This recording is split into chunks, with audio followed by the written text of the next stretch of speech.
ورحمۃ اللہ وبرکاتہ۔ نحمده ونصلی علی رسولہ الکریم، اما بعد فاعوذ باللہ من الشیطان الرجیم، بسم اللہ الرحمن الرحیم۔ کل نفس ذائقۃ الموت، آمنت باللہ، صدق اللہ مولانا العلی العظیم، وصدق علی رسولہ النبی الامین الکریم، ونحن علی ذلک لمن الشاہدین والشاکرین والحمد للہ رب العالمین۔ خطبے کے بعد میں نے جو ابھی آپ کے سامنے قرآن پاک کی آیت کریمہ کی تلاوت کا شرف حاصل کیا ہے، اس کا معنی اور مطلب سمجھنے سے پہلے آئیے ہم اور آپ مل کر اپنے آقا و مولا سرکار مدینہ جناب احمد مجتبیٰ محمد عربی صلی اللہ تعالی علیہ وسلم کی بارگاہ اقدس میں بآواز بلند درود پاک پڑھے۔ اللہم صلی علی سیدنا محمد وعلی آل سیدنا و مولانا محمد قد قضا ادرکنی یا رسول اللہ صلی اللہ تعالی علیہ وسلم۔ شاعر فرماتا ہے، پروردگار کا نام ہر دم زباں پہ رکھنا، پروردگار کا نام ہر دم زباں پہ رکھنا، اس کے سوا جہاں میں سمجھو نہ کوئی اپنا۔ مادر پدار بیٹی بیٹا کٹم قبیلہ، مادر پدار بیٹی بیٹا کٹم قبیلہ، نکلے گا جب جنازہ چھوڑے وہی اکیلا۔ بنگلہ بنا ہے اچھا بھنڈار کیا بھرو گے، بنگلہ بنا ہے اچھا بھنڈار کیا بھرو گے، ہوے گی عمر پوری اس وقت کیا کرو گے۔ ململ جری کے کپڑے عمدہ بدن دھرو گے، ململ جری کے کپڑے عمدہ بدن دھرو گے، مٹی میں جب ملو گے اس وقت کیا کرو گے۔ مٹی کا کر بچھونا اینٹوں کا لے سرانا، مٹی کا کر بچھونا اینٹوں کا لے سرانا، مٹی میں جب ملو گے اس وقت کیا کرو گے۔ ململ جری کے کپڑے عمدہ بدن دھرو گے، مٹی میں جب ملو گے اس وقت کیا کرو گے۔ مٹی میں جب ملانا یا پیر تم بچانا، مٹی میں جب ملانا یا پیر تم بچانا۔ درود پاک پڑھی، اللہم صلی علی سیدنا محمد وعلی آل سیدنا و مولانا محمد قد قضا ادرکنی یا رسول اللہ صلی اللہ تعالی علیہ وسلم۔ یہ میلاد پاک ایک مرحوم کے ایصال ثواب کے لیے رکھی گئی ہے۔ آج میں آپ کے سامنے کوئی تقریر کے لیے نہیں بیٹھا، بس صرف تھوڑی دیر کے لیے آپ کے سامنے نصیحت کروں گا، کیونکہ ہم کو تقریر سے زیادہ نصیحت کی ضرورت ہے۔ نصیحت ہونا بہت ضروری ہے۔ آج انسان کو دیکھا گیا ہے تقریر سن کے نکل جاتا ہے، لیکن نصیحت اگر کرتے ہیں تو وہ نصیحت پر بندہ عمل کر جاتا ہے تو انشاءاللہ اللہ تعالیٰ اس کی دنیا بھی سنوار دیتا ہے اور اس کی آخرت بھی سنوار دیتا ہے۔ نصیحت میں ہوتا کیا ہے؟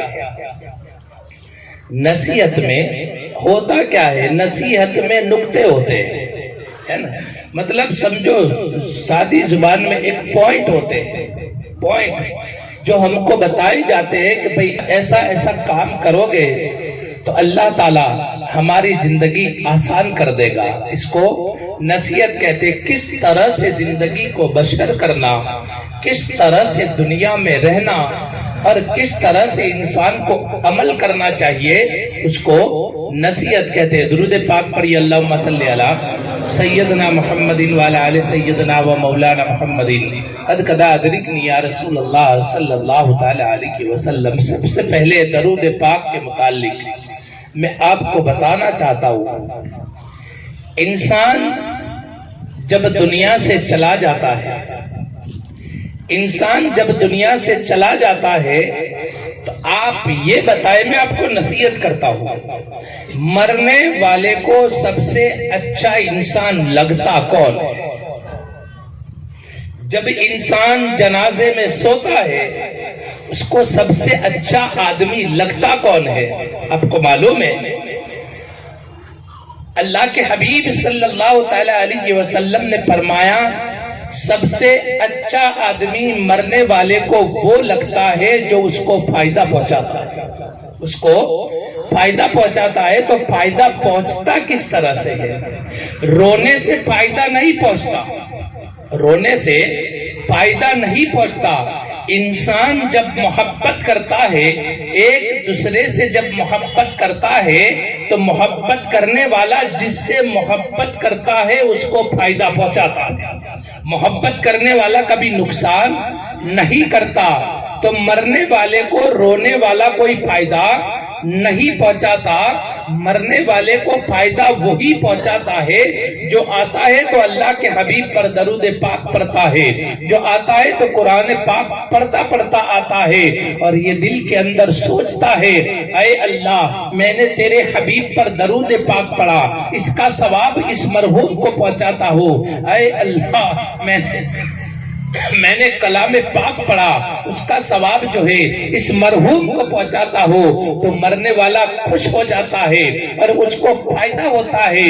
مرنے والے کو سب سے برا اگر کوئی لگتا ہے تو اس کے سامنے آ کر کے رونے والا، اس کے سامنے آ کر کے رونے والا جب وہ مر جاتا ہے تو فرشتے اسے کہتے ہیں کیا تو نے ایسی زندگی بشر کی جو لوگ رو رہے ہیں، تو نے ایسی زندگی بشر کی تیرے پیچھے لوگ رو رہے ہیں، کاش تو نے ایسی زندگی بشر کرتی تو تیرے دیکھنے والے تجھے دیکھ کر کے تعجب کرتے، ارے ایک جنازہ ہم نے بھی دیکھا مدینہ شریف میں، انسان اللہ کی بارگاہ میں کیا خبر دعا مانگی کیا مانگا، موت کی دعا مانگی کیا مانگا، ہم نے خود نے دیکھا، ہنستے ہنستے انتقال ہو گیا، انتقال کے بعد بھی لوگ دیکھتے تھے اس کا چہرہ جو ہے وہ مسکراتا ہوا نظر آتا تھا، لوگ کفن ہٹا کر کے دیکھتے تھے کیا خبر یہ بندہ انتقال کر گیا ہے یا سو رہا ہے، ہنس رہا تھا،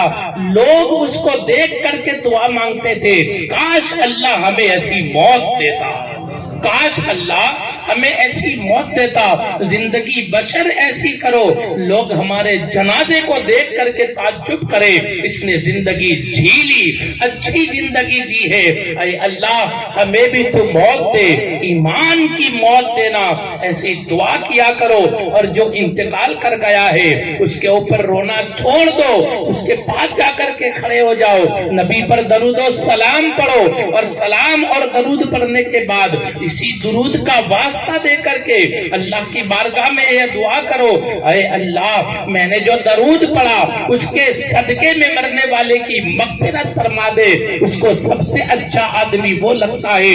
بھئی میں محبت کرتا ہوں، آج میں نے دیکھا ہے، میں نے جنازوں پر بھی دیکھا ہے، جب کوئی کا انتقال ہو جاتا ہے لوگ بلاتے ہیں، معاف کرنے والوں کو بلاتے ہیں، بھئی اس کا معاف کرا دو، لوگ بلاتے ہیں مہر معاف کرا دو، لوگ بلاتے ہیں دودھ معاف کرا دو، بھئی ایسی کیسی زندگی بشر کی تجھے آپ آج معاف کرانے کی باری آئی، ارے مرنے کے بعد کیا معاف کراتا ہے، مرنے سے پہلے معاف کرا دے، معافی زندگی میں ایسی زندگی بشر کرو، معافی صرف ایک ہی ذات کے سامنے مانگنی چاہیے، وہ ذات رب کی ذات ہے جس کے سامنے ہر وقت بندہ بھلے چاہے نماز پڑھتا ہو، بھلے چاہے روزے رکھتا ہو، بھلے چاہے حج کرتا ہو، بھلے چاہے زکات دیتا ہو، پوری زندگی سجدے میں پڑا دے، پھر بھی رب کی بارگاہ میں معافی مانگتا رہے، دعا کرتا رہے، توبہ کرتا رہے، بس صرف ایک ہی ذات ہے جس کی بارگاہ میں بار بار معافی مانگو، بار بار توبہ کرو، بھلے چاہے سجدے کیوں نہ کرتا ہو، لیکن رب کی بارگاہ میں کم سے کم رب کی بارگاہ میں دن میں 100 مرتبہ توبہ استغفار کرنی چاہیے، 100 مرتبہ